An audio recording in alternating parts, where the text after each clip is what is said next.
Greetings and welcome to the Pampering Myself Podcast, an advocacy for self-care. We'll laugh, we'll cry, and most importantly, we'll learn that you can't pour from an empty cup. You'll hear stories, interviews, and conversations which will empower you in living your best life. Hello, podcasters, and welcome to the Pampering Myself Podcast launch. I'm your host and founder, Pam Jones, aka Jonesy. I am so excited about this podcast. Believe me, it is so much needed, not only for the community, but for myself as well.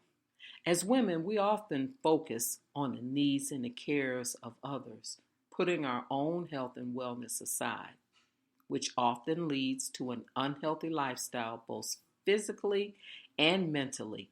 And in some cases, many become resentful. The focus of this podcast is to advocate for self-care and for us to know that it's okay. Because often we feel selfish when we take time out for ourselves, or we don't provide for ourselves because we feel our family's needs should come first. I can remember as an adult how many times growing up as a kid that my mother would give to us and she would go without. So what I want us to know, that it is okay that we focus on ourselves, and evidence will show that it is necessary, ladies, because heart disease is the number one cause of death, and stress is the number one cause of the heart disease. And I hate to be the bearer of bad news, but research shows that by the time I complete this presentation, there will be at least 2 to 3 people that will die in the United States from a heart attack. And they will probably be women. Over the past 10 years or so, what I want to talk about is how this podcast, and yes, to Pampering Myself, which is a nonprofit that I started in 2016, how it all came about. Well, over the past 10 years or so, I attended a lot of women-focused events. Initially, my thought process was to become a business owner, entrepreneur, as most of us are seeking these days, to be able to work for myself. And a lot of the events were driven by vendors, women speakers sharing their stories, etc.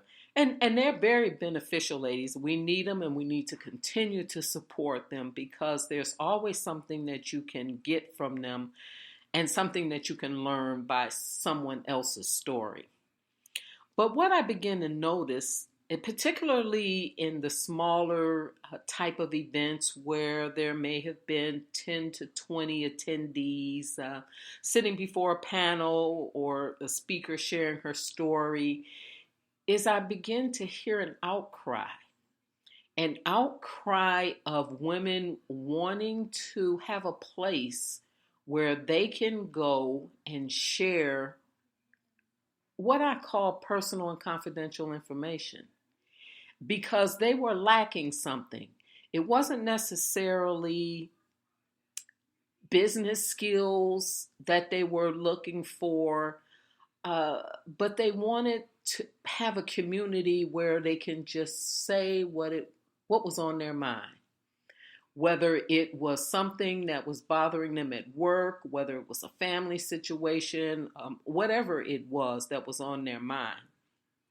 And so as I started going to these events, the smaller ones, I began to think, yes, they're absolutely correct.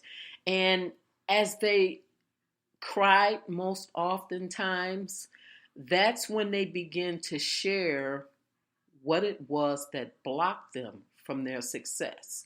Whether they didn't have a supportive spouse, a mate, they had too many responsibilities because of their children, whatever their reasoning was, sometimes it came out, and it came out in tears.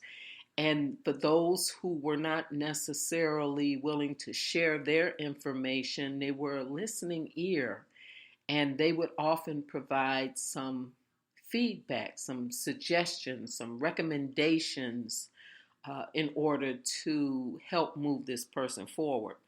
I can recall many years ago, because we often, as women, try to take on many responsibilities. When my daughter was somewhere like around 7 or 8 years old, we were going on a family vacation to a family member's house. And I remember that I had to do homework because I was in a class at the time. And so I had to take my laptop and, of course, work on my assignment. And so while I was up in the room or dropped off at the library, my family was enjoying themselves. That's because we buy into this 24/7. And this is where I know I'm going to get some flack. Because society says in order to be successful, that you need to practice, research, work on, and do all that is necessary 24/7. And I know people who believe that theory, and I used to buy into that theory as well until it came crashing down on me, because I was trying to be to the left, to the right, and in the middle. And who was suffering? I was suffering. I was throwing back energy drinks because I needed to work during the day. When I was in the master's program, I needed to research in the evening. And somewhere in between, I needed to take care of my family and get up and do the same thing the next day. And so what I was doing was harming myself. And what I end up in was a stressful situation. And we know stress can do a lot of things to your body. So what I decided to do years prior, when I found myself in that situation, was just quit. I quit everything. I went down to what we call the basics. I got up and did what was necessary. Go to work every day, come home, cook, clean. Go to work every day, come home, cook, clean. But then I became resentful. I became resentful because I couldn't necessarily do the things that I enjoyed doing. And I couldn't do the things that I enjoyed doing because I did not have the wherewithal, I like to say, and be able to decipher between what it was I wanted to do, what it was I needed to do. In other words, I was confused, like most of us, because I had my hands in everything. But after it happened some years ago, I decided to take a different approach. This time, I believe I was led by a higher power. And I decided to put everything to the side until I could figure out what it was that I was chasing. And I use that word chasing because because I didn't know really what I wanted to do. I had people pulling me here, people pulling me there, but none of that is what I wanted to do. I was doing it because I was asked to do it. So once I put everything down and went through a process that I'll explain in a minute, it all worked out. So when I put things down and start to put things into perspective, I began to meditate. And through this meditation, I was led to prayer. And the prayer led me to clarity. And the clarity led me to a greater understanding of purpose, my purpose. And that's when I began to see the vision. Isn't that powerful? It's already within you, and it was already within me. I didn't need to take another class to figure out what I needed. I didn't need to be pulled in too many directions. I certainly was no superwoman.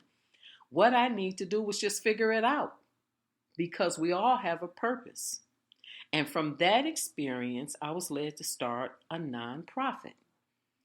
Yes, to Pampering Myself, raising the awareness on the importance of self-care.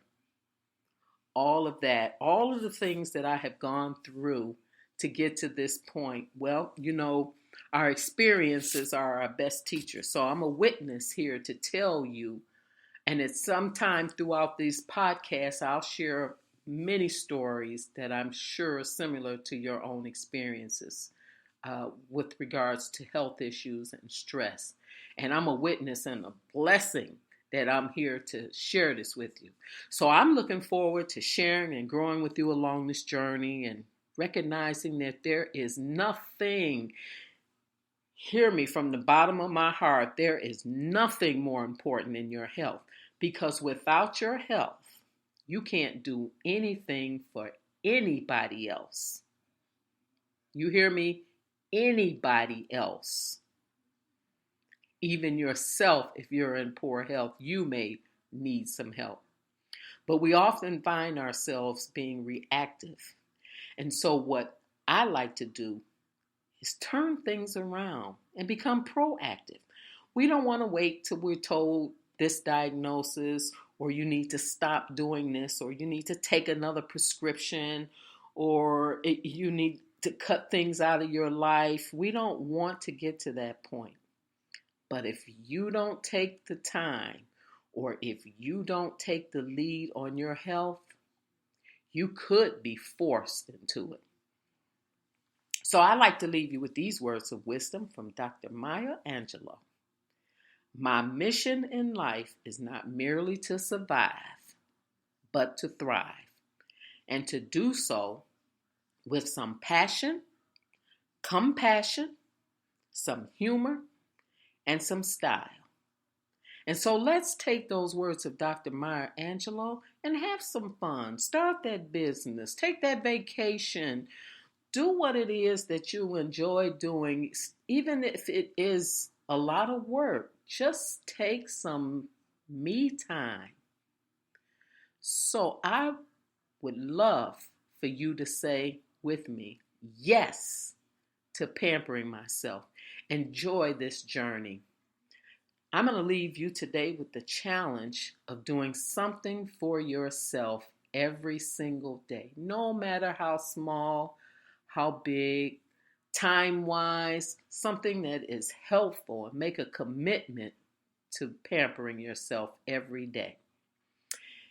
Hopefully, I've said something that will encourage you and motivate you and inspire you to come back next Saturday.